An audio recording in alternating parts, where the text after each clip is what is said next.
Avevo L'importante è che provato a le trovarlo cose il si... museo del... Sì, questo è il proprio... Allora, in pratica questo è un museo del metaverso però un po' fatto all'ultimo momento perché prima qui non c'era. È stato creato Mm. apposta per questo progetto perché la sede vera e propria si trova in Craft. Ehm, Ah sì, cioè, infatti il professore mi aveva detto di iscrivermi anche a Craft sì, la per sede. andare Ma comunque nell'evento mi del pare museo. che con lo Poi stesso, non so se con questo stesso programma tu potresti entrare anche in Craft, però te lo sì, con dovresti... Imprudence posso entrare.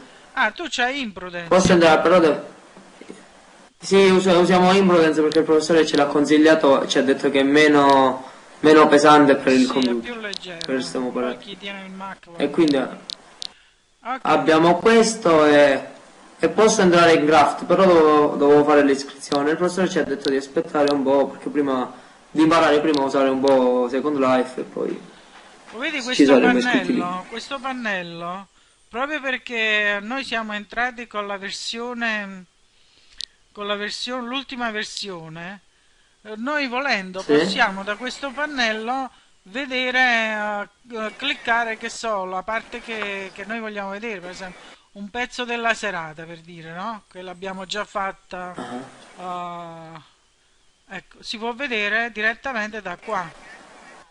Vedi, io ci ho cliccato Ah, sopra e infatti se tu ti metti in volo puoi guardare.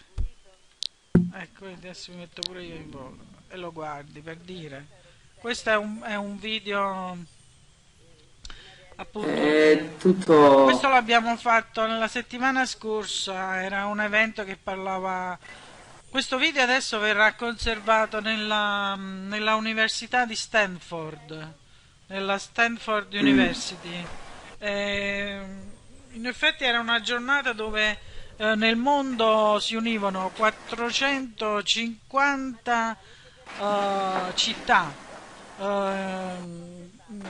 tutto per... Erano sì, tutti poeti che si riunivano insieme per parlare di temi sociali. Infatti la poesia mia, quella che loro hanno scelto, è stata quella del televisore, il bambino che vuole essere un televisore per avere l'attenzione dei genitori. E invece vedi qua, se tu ti giri indietro, qua c'è... ti volevo far vedere quest'altro video, vedi? Questo è Patrick Moya, un artista bravissimo. Vieni a vedere, vieni.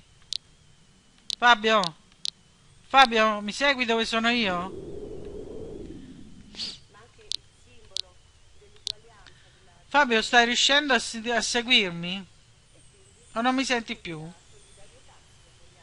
Fabio, Fabio. Ma ti fosse innamorato di sta guaglione. Ti sei incantato, non parli più, non fai niente più. Ma Un progetto questo che non fa per te, questa è grossa e poi è impegnata. Si chiama Viola, una brava guaglione. Però tu qua stai per altre cose, vieni a capire. e questo è motivo di grande soddisfazione e di sprone per chi come noi crede nella potenziale interazione tra il mondo reale e quello virtuale a scopo informativo.